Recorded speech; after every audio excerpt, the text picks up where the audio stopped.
Asubuhi hii tunakushukuru kwa sababu tupo katika mwezi wa mwisho wa mwaka 2021, mwezi ambao tunaweka wakfu kwa maana ya shukrani, kukusifu Mungu na kukuabudu, lakini pia mwezi ambao tutataja sana kuhusu utendaji wa Mungu, ili kwamba kanisa likapokea nguvu ya ziada, nguvu mpya tunapopanda mlima kumaliza mwaka 2021 na tunapoanza kuingia na kuteremkia katika mwaka wa 2022. Tunahitaji nguvu kwa sababu kama mwimbaji alivyosema, miaka inatisha, miaka inaogofya, na tunatajiwa virusi, tunatajiwa magonjwa, tunatajiwa ukame, tunatajiwa mabadiliko ya tabia nchi na mambo mengine mbalimbali. Matarajio yetu Mungu tunayekuamini ya kwamba katika mazingira yoyote, kama anavyosema mtunga Zaburi, ijapobadilika nchi, ijapotetemeka milima, hata hapo sitaogopa, kwa sababu wewe Bwana uko pamoja nasi. Naomba sasa roho ya kuliwisha kanisa ishuke ndani ya kanisa na watu wauishwe kwa utukufu wa Mungu. Kwa jina la Yesu tumeomba. Naomba useme amina na ukae kwenye kiti. Nataka nizungumze ujumbe unaosema nguvu za Mungu katika imani ya Kikristo. Nguvu za Mungu katika imani ya Kikristo. Labda tu nifafanue kidogo. Nguvu za Mungu hazijaanza kudhihirishwa wakati wa imani ya Kikristo ilipofunuliwa au ilipoanzishwa. Bwana asifiwe. Nguvu za Mungu zilidhihirishwa zamani, hata kabla imani ya Kikristo haijawa wazi. Wakati ambapo Wayahudi, wana wa Ibrahimu, wana wa Isaka, wana wa Yakobo, wanatembea na Mungu, Mungu alijidhihirisha kwenye maisha yao. Na miujiza ilikuwepo, maajabu yalikuwepo. Lakini kuna tofauti kubwa sana ya udhihirisho wa kipindi kile cha manabii wa Kiyahudi na hasa manabii wa kutokea Yuda. Maana ilipogawanyika Israeli, kulikuwa na Israeli ambayo ilikwenda makabila 10 kule Samaria, kaskazini mwa Israeli. Alafu makabila mawili yalibaki kusini, ambapo ni kabila ya Yuda na kabila ya Benjamin, kwa sababu ya mgawanyiko ambao ulitokea baada ya Suleiman kufariki. Sasa manabii wengi katika Israeli walikuwa wanatokea upande wa Yuda, kwa sababu ndio mahali ambapo walikuwa wanajitahidi sana kuhifadhi uwepo wa Mungu. Kule kaskazini manabii hawakutokea sana. Kwa sababu gani? Kwa sababu aliyekuwa amechukua madaraka kwenda upande wa kaskazini alikuwa anaitwa Yeroboam. Yeye baada ya kuchukua madaraka akaondoa ibada ya Mungu, akaweka ibada za sanamu. Kusoma habari zake wakati utawala ulipogawanyika kati ya mwana wa Suleiman anaitwa Rehoboam na utawala wa Yeroboam mwana wa Nebati, akaondoa ibada ya Mungu. Kwa sababu hiyo akaruhusu giza, akaruhusu sanamu, akaruhusu uchawi. Unajua watu wengi mnakuwa amwamini, lakini ibada za kuwatoa wanadamu kuwa kafara hazijaanza na Freemason yao. Kwa hiyo masuala ya hizi ibada za kutoa watu kafara hazijaanza jana wala leo, tangu zamani. Sasa hivi ndio zinajulikana wazi, kwa sababu jamaa wamejipambanua sasa, wako mitaani na hawaogopi, kwa sababu watu wanataka hela. Wanaambiwa hela zipo, lakini lazima ujiunge. Lakini nataka nikwambie, yuko Mungu wa mbinguni. Amen. Anaweza kukupa hela na mali bila kuwa Freemason. Amen. Anaweza kukupa utajiri bila kuwa mtu mwovu. Yuko Mungu wa mbinguni ambaye tunapaswa sisi kumtegemea, kwa sababu ahadi yake anasema anamuinua mnyonge kutoka mavumbini na kumketisha pamoja na wafalme. Bwana Yesu asifiwe. Nataka nizungumze nguvu za Mungu katika imani ya Kikristo. Nilizungumza kidogo hapo nikaleta ushuhuda ya kwamba udhihirisho wa nguvu za Mungu kabla ya ufunuo wa Kristo ulikuwa ni wa kiasi sana, na ilikuwa ni kama nguvu zinazokwenda kwa zamu. Yaani sio kwamba zinasambaa kwa watu wote, zikiwa kwa Musa, baadaye zitakuja kuhamia kwa Yoshua, kwa Caleb, zinatuama hapo, zinakaa hapo. Zikikaa kwa Daudi, zinaweza zikaishia hapo, kwa sababu hatuoni Daudi akimrithisha hata mwanae mmoja zile nguvu kama alizokuwa nazo yeye. zaidi ya kile ambacho Suleiman alikipata kwa neema kutoka kwa Daudi. Lakini ukweli ni kwamba Suleiman hajawahi kuua simba, wala Suleiman hajawahi kuua dubu. Na ukiniuliza kwa nini, ndio kwa sababu ukiwa na baba tajiri huwezi kukaa porini. Umeelewa? Mwambie yangu, ukiwa na baba tajiri huwezi kuishi maporini. Labda baba yako tajiri wa Kimasai ana mang'ombe kibao, ndio unaweza kukaa kule maporini. Lakini sasa baba yako mfalme ndio Daudi. Sasa Suleiman anaenda kuchunga, anaenda kuchungia nini wakati wafanyakazi wapo? Kwa hiyo ndio maana Suleiman hakuua nani? Hakuua simba na dubu. Lakini Daudi aliua simba na dubu kwa sababu Yesu hakuwa tajiri kiasi hicho. Utajiri wake wote ulikuwa kwenye kondoo na mbuzi. Bwana asifiwe. Amen. Bwana asifiwe. Amen. Kwa hiyo katika Agano la Kale utendaji ulikuwa ni wa kutuama. Anaweza akatokea nabii akawa na nguvu sana, alafu akifa mnaweza ukata miaka 40 hamna, mpaka ibuke mwingine. Vinginevyo mpaka mnalia. Biblia inasema wakati ule Eli alikuwa anamtafuta Mungu akusema naye kwa njia yoyote, mpaka alipokuja kusema na Samuel. Sasa wakati Kristo amekuja ni tofauti. Amekuja kuintroduce kitu cha tofauti kabisa. Na Yohana alikuwa ni mhubiri mwenye nguvu sana, lakini hakuwa na miujiza. Yohana Mbatizaji alikuwa na nguvu, alikuwa ni mhubiri mwenye maneno yenye nguvu kama moto. Ukiasikia unatamani kuziba na Biblia inasema Yerusalemu yote na watu wote wa kando kando wakamfuata mahali aliko Yohana kule nyikani. Wakatubu na kuziungama dhambi zao, kwa sababu alikuwa na anointing ya maneno, sio maneno ya ukali. Unajua kuna watu wana maneno ya ukali wafikiri ndio anointing. Sio. Ukali ni kitu kingine na upako ni kitu kingine. Upako kazi yake ni kuvunja nira. Wewe ukijikuta unazungumza na watu wanazidi kukasirika, upako hamna. Upako unavunja nira, unamfanya mtu mgumu kuwa laini. Sasa wakati Yesu anaanza huduma, Yohana akiwa gerezani akasikia taarifa za Yesu. Ingawa alijua kidogo habari za Yesu, lakini hakuamini kwamba yatafanyika mambo kama hayo. Kwa hiyo aliposikia akataka kujua kwamba huyo ndio yule aliyezungumza habari zake au mwingine. Tuanze na Mathayo sura ya 11. Injili ya Mathayo sura ya 11. Leo nataka nizungumze kidogo alafu tu apply nguvu. Sema amina. Amen. Nasema tunazungumza kidogo alafu tunataka ku apply nini? Nguvu. Bwana asifiwe. Mathayo 11 kuanzia mstari wa 1 hadi wa 6.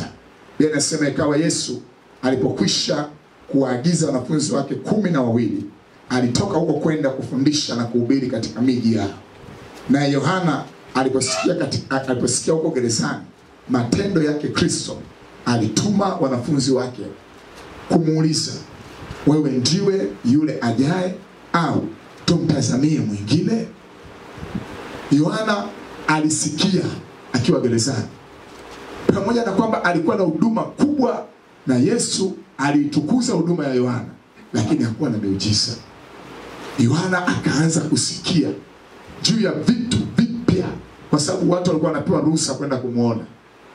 Watu walikuwa wanapewa ruhusa kwenda kumtembelea kabla hajauawa. Wakaanza kumweleza, na hasa wanafunzi wake, ambao wengi wanafunzi wa Yohana walihamia kwa Yesu. Wengi wao walihamia kwa Yesu, na wengi wao walikuwa wanamsikiliza. Wachache tu ambao walikuwa na kiburi na jeuri, lakini wale wachache ambao walikuwa hawajapata ufunuo ndio walikuwa bado wanang'ang'ania, sisi ni wanafunzi wa Yohana, sisi ni wanafunzi wa Yohana. Lakini miongoni mwao kina Andrea na wengineo, wengi walimfuata Yesu. Bwana Yesu asifiwe. Sasa Yohana akataka kujua hichi kinachoendelea mitaani ni kitu ambacho kinafanyika na yule niliyomtaja, au kuna mtu mwingine kaingia katikati hapa, nabii wa uongo. Sio yeye. Mstari wa 4, sikiliza majibu ya Yesu ya kushangaza. Biblia inasema Yesu akajibu akawaambia, nendeni mkamweleze Yohana. Yesu hakusema mimi ndiye. Yesu alitaka kutupa tafsiri ya kwamba Ukristo ni nguvu za Mungu. Amen. Ukristo sio jina. Ukristo Ukristo sio mpangilio wa ibada, sio. Ukristo sio kwa sababu umetokea katika viuno vya Wakristo, sio. Yesu hakumwambia Yohana mimi ndiye Kristo. Yesu hakumwambia Yohana mimi ndio Mwokozi. Yesu aliwaambia wanafunzi wa Yohana, wakamwambie kinachoendelea ambacho wamekisikia kwa masikio yao kutoka kwa watu walikuwa wanashuhudia na kukiona live. Sema amina. Amen. Sema amina. Amen. Yesu akajibu akamwambia, nendeni mkamwambie Yohana mnayoyasikia na kufanya nini? Na kuyaona. Wanayaona, wanayasikia. Wanasikia shuhuda, wanaona watu wanafunguliwa. Sikiliza alichomwambia. Mkamwambie Yohana mlioyasikia na kuyaona. Vipofu wanafanya nini? Vipofu wanafanya nini? Wanapata kuona. Viwete wanakwenda. Wenye ukoma wanatakaswa. Viziwi wanasikia. Wafu wanafufuliwa. Na maskini wanahubiriwa habari njema. Pigia Bwana makofi kwa jina la Yesu. Hiyo ndio nguvu ya Kikristo. Mahali ambapo Wakristo wa kweli wapo, upofu unaondoka. Amen. Uziwi unaondoka. Amen. Utasa unaondoka. Amen. Ugumba unaondoka. Hiyo ndio Ukristo. Ukristo sio Bwana awe nanyi. Amen. Lakini anasema wafu wanafufuliwa. Na unaweza kusema, yani mchungaji, kufufua mtu aliyekufa ni ngumu. Katika Warumi sura ya 8 Biblia inasema yeye aliyemfufua Kristo kutoka katika wafu anaweza kufufua na miili yenu iliyo katika hali ya kufa. Anza kuombea watu waliopoza. Watu ambao upande mmoja miili yao imekufa. Amen. Weka mikono juu yao. Amen. Na wataanza kutembea. Amen. Kwa sababu inasema aliyemfufua Kristo katika wafu, roho ile ile iliyofufua Kristo katika wafu inaweza kufufua na miili yenu iliyo katika hali ya kufa. Ukikutana na dada yuko katika ndoa au kaka yuko katika ndoa miaka 5, miaka 3, miaka 6, miaka 7, tumbo aliwezi kubeba mimba, manake hilo tumbo limekufa. Sasa unalifufua kwa jina la Yesu. Unalivive kwa jina la Yesu. Unakutana na mtu anapiga kelele anasema mimi pamoja na kunywa na dawa nyingi neurobium si ya nini lakini ganzi haziniachi. Anza na huyo kwa jina la Yesu. Hiyo miguu itafufuka katika jina la Yesu. Unakutana na mtu ambaye anasema naanza kuhisi kama kamkono wake kanakuwa kazito zito, kama kanataka kunizidi bega, shika bega na umwambie kwa jina la Yesu na kufufua. Sema amina. Na maandiko yanasema masikini wanahubiriwa habari njema. Habari njema kwa maskini sio kumwambia kupata mke, maana maskini anaweza kuwa na watoto wengi kuliko tajiri. Habari njema kwa masikini kumwambia unaweza kutajirika. Sema amina. Unaweza kuwa na mali. Sema amina. Unajua kuna watu wanasema usihubiri habari za mali. Habari njema kwa maskini, nenda kukutana na omba. Wale omba ambao wanapita Ijumaa kwa ajili ya kupata riski mbalimbali, wale unajua hata ukiwaambia habari zozote hawezi kusikiliza. Lakini tu ukiwa kwa mbali, akiwa mbaya anakuja, shika shilingi 10,000 anza kuipepea. Wewe shika 10,000 hapo anza kuipepea kama inataka kupeperuka, atakuwa kashafika. Hata kama ni mzee kuliko wewe atakuamkia. Kwa sababu habari njema kwa maskini kupata hela. Si ndio hivyo? Amen. Kwa hiyo Yesu akasema na masikini wanahubiriwa habari za kufanikiwa. Na maskini wanahubiriwa habari za uwezekano. Unajua kuna watu hapo katika umaskini kiasi ambacho hawaamini. Ngoja nikueleze. Dada mmoja jana kanipigia simu. Anasema mchungaji, wakati hajawa msomi, wakati hajapata kazi, alikuwa anamuomba mume wake hela za matumizi. Anasema yani namuomba hela za matumizi mpaka nalia. Ndio kuolewa. Niolewe, unataka kuwa tegemezi, utaomba hela mpaka unalia. Anasema namuomba mume wangu hela mpaka nalia. Anasema nilipoona vile nikasema Mungu, narudi shuleni. Akaanza kusoma taratibu. Akamaliza diploma ya ualimu. Alipoajiliwa mara ya kwanza kuwa mwalimu, akapata kamshahara kake kadogo ka kwanza. Akasema kuanzia leo sitamuomba tena jamaa hela huko nalia. Umeelewa? Baada ya hapo akaendelea kusoma. Akapata degree yake inaitwa CPA. degree ya juu katika mahesabu. Anasema mara ya kwanza nilipofika ofisini nikapigiwa hesabu ya mshahara. Ule mshahara ulipogawanywa kwa kila siku analipwa 145,000 kila siku. Sasa zidisha mara 30, ndio mshahara wa kwanza alianza kupata 145,000 per day. Per day. Akasema nilikuwa naomba hela kwa mume paka nalia. Wanawake, be serious. Piga kitabu kama muda bado unao. Fanya kazi. Sasa hivi mshahara wake unakaribia milioni 10 kwa mwezi. Anafanya kazi na mashirika makubwa ya kimataifa. Makubwa. Ndio hiyo juzi akawa anatafuta kununua nyumba ya milioni 140, akawa anapokuwa kama milioni 80, lakini kashapewa na nafikiri wiki ijayo anazirudisha hizo hela. Imagine wewe unagaragara. Lazima akili zinduke. Habari njema kwa mtu yoyote aliye mgonjwa ni kupona. Amen. Huwezi kwenda kumwambia mgonjwa habari za kwamba unajua jitahidi tu kula, kunywa maji. Hizo ni faraja tu. Mgonjwa yoyote ukienda kumwambia kuna dawa ukinywa utapona, yuko tayari kuuza hata nyumba yake ili apone. Kwa sababu habari njema kwa mgonjwa ni kupona. Habari njema kwa mtu mwenye mapepo ni kufunguliwa. Amen. Na Yesu alipokuja sasa akaanza kudhihirisha hiyo nguvu. Amen. Na maandiko yanasema tangu Mathayo, Marko, Luka mpaka Yohana hakuna sehemu yoyote wanafunzi waliitwa wa Kristo. Mpaka alipokuja Matendo ya Mitume sura ya 11. Walipoona nguvu zile zilizokuwa zinafanya kazi kwa Kristo zinafanya kazi kwa wanafunzi wake. Anasema wa Kristo waliitwa, wanafunzi waliitwa hapo kwanza wa Kristo hapo Antiokia. Kwa sababu nguvu zile za Kristo zikaanza kusambaa. Kumbuka kwanza aliwapa mamlaka wale 12.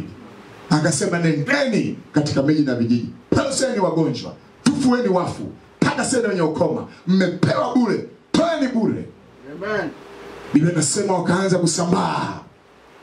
Waliporudi Yesu akauliza nini kimetokea? Je, mlipokea chochote? Akasema la. Wakasema Bwana, hata pepo wanatutii kwa jina lako. Amen. Vitu ambavyo hawajawahi kuvifanya baada ya kumwamini Kristo kwa ni Bwana, wakaanza kutoa mapepo. Nataka umwamini Yesu kuanzia leo. Amen. Usije kanisani kama tu muumini wa kawaida. Njoo kanisani. Ukitaka kupiga makofi, piga makofi kwa usimangalie kushoto kwako. Amen. Unapiga makofi kwa utukufu wa Kristo. Sema amina. Amen. Unapaswa kumwamini Kristo kuanzia leo. Ili popote pale unapokutana na mtu ambaye ana mapepo, ana mashetani, ana magonjwa, unaweza kulitia jina la Yesu na miujiza ikatokea katika jina la Yesu. Amen. Yesu akasema nendeni mkamwambie Yohana mnayoona. Vipofu wanaona, viziwi wanasikia, wenye ukoma wanatakaswa, vilema wanatembea. Hivi ndivyo Ukristo ulivyotambulishwa duniani.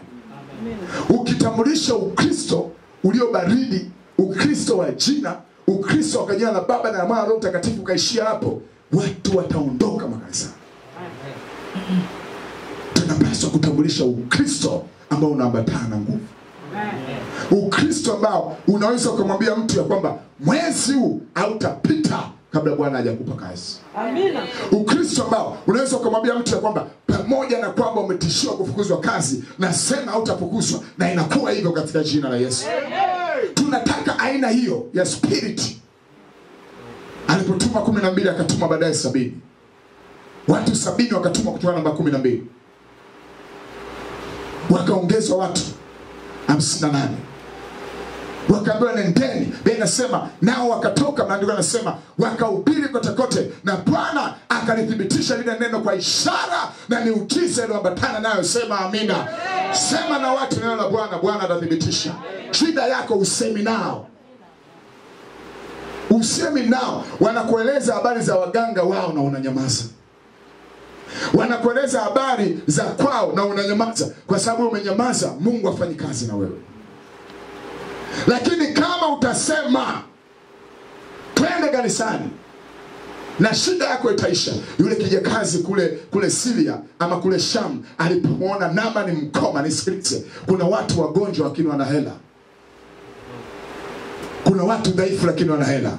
Usinyamaze. Hata kama ni bosi wako ana kansa, sema naye juu ya maombi.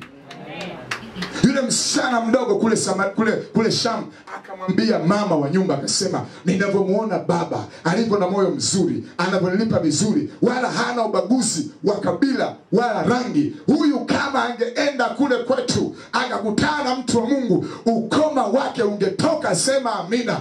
Mangapi umewaambia waje hapa ili ukoma wao utoke kuanzia asubuhi ya leo? Unaporudi kwa nyumba, sema na watu waje, ukoma wao utawaacha kwa jina la Yesu. Tunazungumza nguvu za Kikristo, imani ya Kikristo, neema ya Kikristo inaambatana na nguvu za Mungu. Ukristo sio jina. Ukristo sio kizazi. Ukristo ni watu waliobeba kusudi la Kristo, ambao wanadhihirisha utendaji wa Kristo live. Unakosa ujasiri. Yesu akasema, nendeni mkamwambie mnayoyaona. Nendeni mkamwambie mnayoyaona. Lakini hata hapo mwenyewe kujitambulisha kwamba umeokoka hujaweza, kwa sababu umekuwa baridi mno. Kwa kifupi, wewe sio Mkristo. Muulize jirani yako, wewe ni Mkristo kweli? Ask your neighbor, are you Christian? Sio nataka kujibu. Muone. Tunataka moto huu sasa. Nasema tunataka moto huu. Tunataka watu ambao wanabeba kusudi la Kristo, wakiwa 12, wakiwa 70, wakiwa 20, wakiwa 30, wakiwa 40, wakiwa 50, wanasema vipofu lazima waone, viziwi lazima wasikie, lazima kitu kifanyike, na haitokei hivi hivi. Lazima ushawishike, lazima umaanishe. Jambo la kwanza, kudhihirishwa kwa ufalme wa Mungu kupitia nguvu za Mungu. Wapendwa, ufalme wa Mungu unatambulishwa kwa nguvu za Mungu, sio maneno. Ufalme wa Mungu unatambulishwa na uwezo wa Mungu. Biblia inasema ufalme wa Mungu sio kula na kunywa, sio kuonyesha watu magari, sio kuonyesha watu si majumba. Ufalme wa Mungu Biblia inasema ni haki, ni amani, ni uponyaji. Jambo la kwanza, kudhihirishwa kwa ufalme wa Mungu kupitia nguvu za Mungu. Biblia inasema katika Waebrania sura ya 3 mstari wa 1 hadi wa 4. Waebrania sura ya 3 mstari wa 1 hadi wa 4. Nitasoma maandiko machache katika kila kipengele ili upate muda wa kuomba. 3:30 tuwe tupo hapa, lakini nguvu za Mungu zimeshuka. Waebrania sura ya 3 mstari wa 3 hadi wa 4. Kwa hiyo ndugu watakatifu wenye kushiriki mwito wa mbinguni, mtafakarini sana mtume na kuhani mkuu wa maungamo yetu, Yesu, alikuwa mwaminifu kwake yeye aliyemweka, kama Musa naye alivyokuwa katika nyumba yote ya Mungu. Sikiza mstari wa 3. Kwa maana huyo amehesabiwa kuwa amestahili utukufu zaidi kuliko Musa, kama vile yeye aitengenezaye nyumba alivyo na heshima zaidi ya hiyo nyumba. Mstari wa 4. Maana kila mtu, samani sio ile andiko nataka kusoma, please. Ni sura ya 2, hiyo sio, futilia mbali. Sura ya 2 mstari wa kwanza hadi mstari wa 4. Sura ya 2. Kwa hiyo imetupasa kuiangalia zaidi hayo yaliyosikiwa, tusije tukayakosa. Mambo yanafanya nini? Mambo yanafanya nini? Sikiliza shuhuda. Watu wanapotoa habari za shuhuda kanisani, tega sikio usikie, usije ukakosa kile kiini cha mambo ya kimungu. Unaposikia watu wanasema Mungu amefanya hivi, kwa ukweli sikiliza. Anasema usije ukakosa. Mstari wa 2. Kwa maana ikiwa lile neno lililonenwa na malaika lilikuwa imara, na kila kosa na uasi ulipata ujira wa haki, sisi je, tutapataje kupona tusipojali wokovu mkuu namna hii, ambao kwanza ulinenwa na Bwana, kisha ukathibitika kwetu na wale waliosikia. Sikiza mstari wa 4. Mungu, sema Mungu. Mungu naye akishuhudu pamoja nao. Kwa njia gani? Kwa njia ya ishara na ajabu na nguvu za namna nyingi. Sema amina. Sema amina. Huyo ndio Mungu anayetambulisha ufalme wake kupitia watu waliomwamini. Hebu muulize mtu fulani, umewahi kutoa pepo wewe? Muulize mwingine, umewahi kumwombea mgonjwa akapona?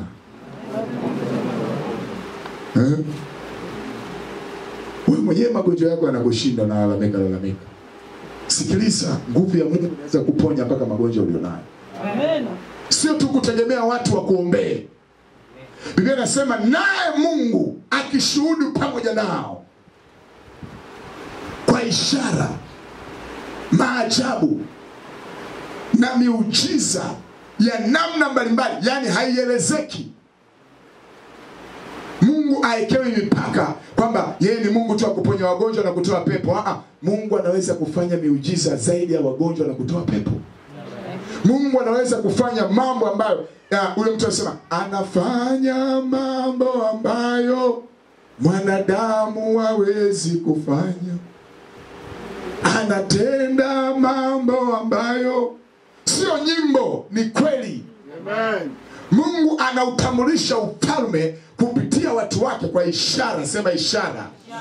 Miujiza. Sasa kama ikiwa kwenye familia yenu ishara ya kwamba unamtumikia Mungu ni kuinuliwa, ninakutangazia uinuliwe. Amen. Kwa sababu sio familia zote kuinuliwa ni Mungu, kwa sababu kuna vijitu huko wamesoma na hata Mungu na ameinuliwa. Lakini nazungumza kwenye kiwango cha familia yako wewe. Kama ikiwa kuinuliwa kwako kimaisha, kuwa na fedha, kuwa na gari, kuwa na mambo mazuri, ndio sasa watasema Mungu anashuhudu pamoja na wewe. Bwana akatende hayo kwa jina la Yesu. Na wengi wenu mnahitaji hayo kwa sababu mnatoka familia maskini. Tunataka vijana wadogo wadhihirishe nguvu ya Mungu. Amen. Wadhihirishe uwezo wa Mungu. Amen. Wadhihirishe neema ya Mungu. Amen. Wadhihirishe upako. Yesu akasema inawezekana msiamini maneno yangu, lakini aminini zile kazi. Amen. Andika kwa muda wako sura ya 5 kitabu cha Yohana mstari wa 36, sura ya 5 kitabu cha Yohana sura ya 5 mstari wa 36 na sura ya 10 mstari wa 37 na 38. Sura ya 10 mstari wa 37 na 38. Nasoma kitabu kile cha Warumi sura ya 15. Warumi 15. Ufalme wa Mungu unatambulishwa kwa ishara na miujiza. Warumi 15 mstari wa 18 na 19. Maana sitathubutu kutaja neno asilotenda Kristo kwa kazi yangu, mataifa wapate kutii kwa neno, kwa tendo, kwa nguvu za ishara na maajabu, katika nguvu za Roho Mtakatifu. Sema amina. Kwa nguvu za ishara na maajabu katika Roho Mtakatifu. Iwe hivyo kwa jina la Yesu. Nasema iwe hivyo kwa jina la Yesu. Wakorintho wa kwanza sura ya 2. Wakorintho wa kwanza sura ya 2. Nasoma mstari wa 5, mstari wa 4 na wa 5, mstari wa 4 na wa 5. Neno langu na kuhubiri kwangu hakukuwa kwa maneno yenye hekima, yenye kushawishi akili za watu, bali kwa dalili za Roho na nguvu. Sema amina. Acha maneno mengi wakati mwingine. Acha kutafuta kutetea sana Biblia. Wewe dhihirisha ishara na maajabu kwa jina la Yesu. Dhihirisha nguvu na neema kwa jina la Yesu. Dhihirisha upako na utisho kwa jina la Yesu. Mstari wa 5 nasema ili imani yenu. Hilo ndio jambo nataka ulizingatie. Imani ya Kikristo ni imani ya ishara na miujiza. Kila siku lazima kuwe na maajabu kwenye maisha ya Kikristo. Amina. Anasema ili imani yenu isiwe katika hekima ya wanadamu waliojitungia, bali katika nguvu za nani? Sema amina. Katika nguvu za nani? Katika nguvu za nani? Mwambie mtu fulani, pokea nguvu za Mungu kwa jina la Yesu. Pokea nguvu za Mungu kwa jina la Yesu. Anasema imani yako isibaki katika maneno, isibaki katika majina, isibaki katika kizazi. Imani yako iwe katika nguvu za Mungu katika jina la Yesu Kristo. Watu wengi hapo hawatembei katika hilo. Hawatembei na nguvu za Mungu. Lakini hivyo ndivyo ambavyo ufalme wa Mungu utambulishwa kwa watu. Ukitaka kutambulisha ufalme wa Mungu, unautambulisha kwa ishara, kwa miujiza, maajabu yanayoambatana na wewe katika jina la Yesu. Jambo la pili, watu wanataka kuona ishara na maajabu ili wamwamini Mungu. Watu hawa tunayowahubiri, hawa tunayowafikia, usiwalaumu watu wanakwenda kwa waganga kwa sababu gani? Watu wana shida. Na kama kanisa lisipoleta suluhisho, nataka nikwambie waganga watachukua nafasi. Kwa sababu wana maisha yao kule. Maisha ya kwanza waganga wenye mapepo utambuzi, ukifika ni kukwambia unaitwa fulani, una watoto kadhaa, ulivaa nguo fulani, vitu vya maajabu ajabu ambao ni roho za utambuzi tu. Na watu wanateswa. Nikwambie hata kama hujui, katika kila watu 10 wa Tanzania 8 ambao kwenda kwa waganga.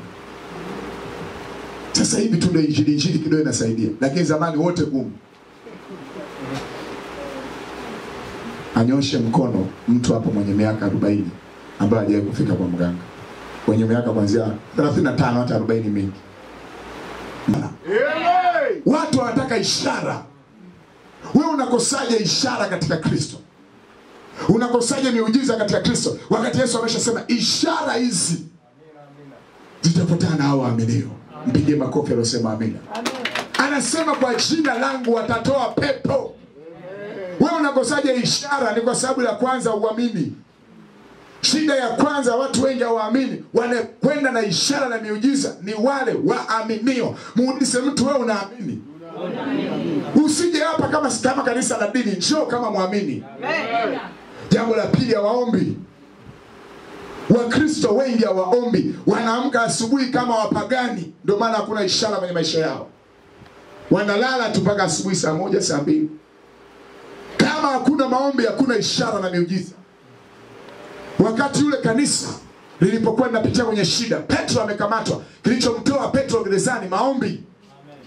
Vijana wasioomba watarajie ugumu wa maisha, watarajie kukosa upenyo. Lakini wale wanamtafuta Mungu, wale wanaomba, watapata upenyo kwa jina la Yesu. Na nataka mjue washirika hapa, nataka mjue wazee wa kanisa, watu wanataka miujiza. Nasema watu wanataka miujiza. Watu hawataki hadithi. Watu wanataka miujiza. Katika Yohana sura ya 4 kwa haraka. Unajua sasa na upako wa kuhubiri muda mrefu na sometime unasumbua. Unakuta vitu vinatiririka, vinashuka.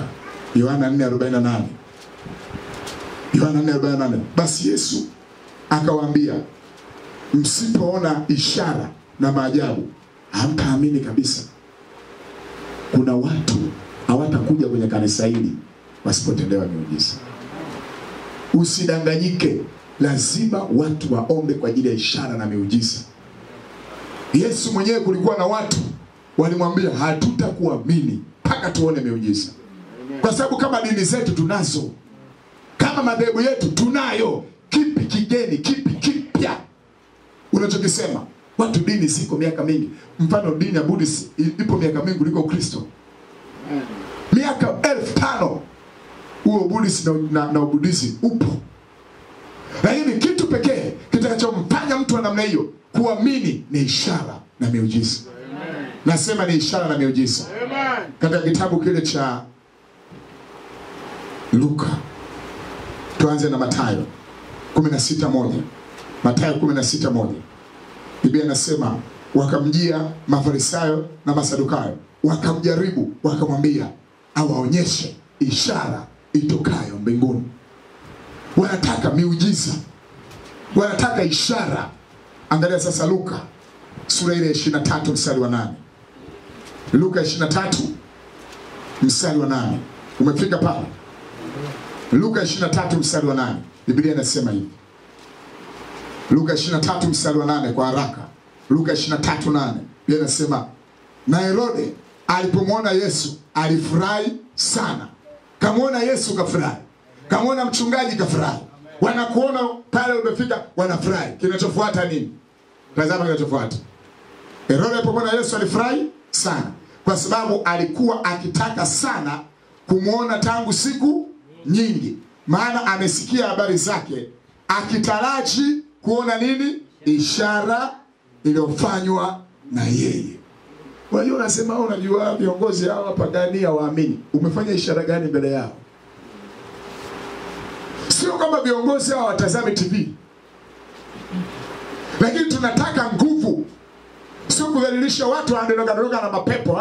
Tunataka ukihubiri nguvu inamfikia kiongozi akiwa amekaa. Amen. Mimi sitaonyesha video za watu kudondoka na mapepo. Kwangu mimi ni kudhalilisha watu. Lakini mimi nataka anointing flow yenyewe. Amen. Watu watoe shuhuda ya kwamba Bwana amefanya. Haya mambo mimi naona kwenye TV siyapendi. Labda itokee tu tumehubiri mtu akadondoka pale kaonekana, okay?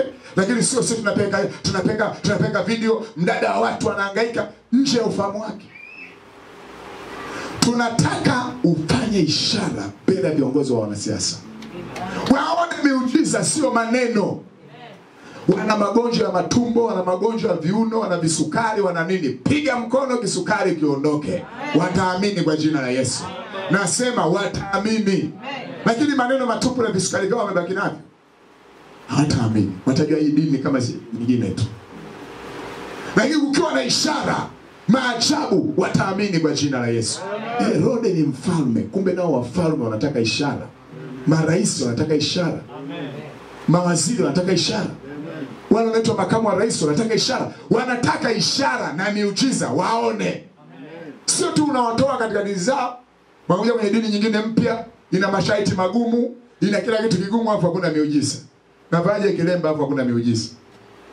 Navaje nguo za Biblia hapo hakuna miujiza.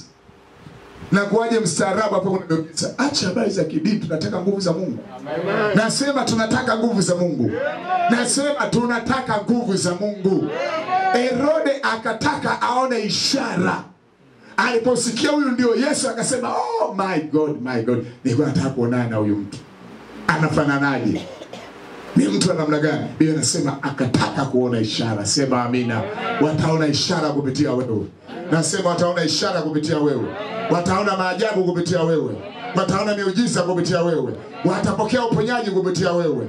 Watapokea watoto wao kupitia wewe. Nasema kutakuwa na ishara na miujiza katika jina la Yesu. Wakorintho wa kwanza sura ya kwanza mstari wa 22. Wakorintho wa kwanza sura ya kwanza mstari wa 22. Biblia inasema, kwa sababu Wayahudi wanataka ishara. Wayahudi wanataka nini? Ishara. Na Wayunani wanatafuta hekima. Haleluya. Haleluya. Nasema unataka nini mbele za Bwana? Unataka ishara zitakuja. Unataka neno la hekima, kwa sababu hekima ni miongoni mwa karama za Mungu. Biblia inasema kwa roho huyu upewa neno la hekima, huyu upewa neno la maarifa. Kwa roho huyu upewa imani, huyu upewa unabii. Kwa roho huyu upewa karama za kuponya magonjwa, huyu upewa karama za miujiza. Kwa roho huyu upewa karama za kupambanua roho, huyu upewa karama za kutafasiri lugha. Kuna karama utaipokea kwa jina la Yesu. Nasema kuna karama utaipokea kwa jina la Yesu. Tatu na mwisho, shauku na maombi kwa ajili ya utendaji mkubwa wa kimungu kwenye maisha yetu. Shauku. Una shauku? Una shauku? Una desire? Una shauku? Unajua kuna watu wa kanisani wanasema sio lazima tuone miujiza, tunabaki na utakatifu wetu, tunabaki na haki yetu. Sawa. Lakini Yesu akutambulisha Ukristo pasipo ishara.